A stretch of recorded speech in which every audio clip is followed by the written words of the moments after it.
उधर room number 13 में रवीना बिस्तर पर बैठी अपने हाथों से चेहरा ढके सिसक रही थी। मुझे यहाँ नहीं रहना, क्यों मेरी सुनता कोई नहीं रहना मुझे यहाँ। तभी अचानक दरवाजे पर कोई जोर से नॉक करता है। कौन है?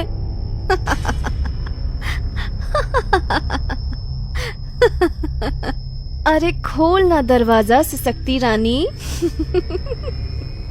शायद डर के मारे रो रही है, चल भाग चले। रवीना ने दरवाजा खोला लेकिन सामने कोई नहीं था। तभी पीछे से आवाज आई, ओए बच्ची, पहली रात है तेरी, रैगिंग तो बनती है, चल नाच कर दिखा। प्लीज प्लीज, मैं पहले ही बहुत परेशान हूँ, मुझे अकेला छोड़ दीजिए प्लीज। पर रवीना भागकर कमरे में घुस गई और कांपती हुई अपने बिस्तर पर लेट गई। वो दोनों देर रात तक उसका दरवाजा पीटती रही और फिर चली गई। आधी रात बीत चुकी थी, बाहर खामोशी थी। रवीना की आंख खुल गई और वो फिर से रोने लगी। मम्मी मम्मी, कोई मुझे क्यों नहीं समझता।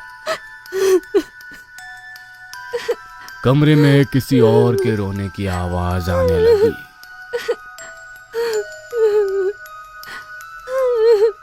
कौन है? फिर से तुम लोग, प्लीज चले जाओ। आवाज एकदम से बढ़ गई। रवीना के कान फटने लगे और अचानक बंद हो गई।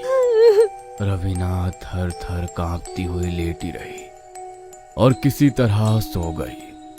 अगली सुबह कॉमन एरिया में रवीना धीरे धीरे चल रही थी जब संजना ने उसे रोका। अरे रवीना, तुम यहीं हो? मैं भी तुम्हारी क्लास में हूँ। ओह अच्छा, वो तुम्हारा कमरा रूम नंबर 13 वो ठीक नहीं है? क्या बकवास है, प्लीज मेरी बात मानो यार, मैं ऑलरेडी परेशान हूँ। रवीना ने उस समय तो बात टाल दी, लेकिन उसी रात जब रवीना सो रही थी, ये कमरा मेरा है, चले जाओ यहाँ से। कौन है? कौन है? कमरे में कोई नहीं था। तभी एक परछाई बेड के नीचे से निकली और दीवार पर चलने लगी। वो तेजी से कमरे के एक कोने से दूसरे कोने में घूम रही थी।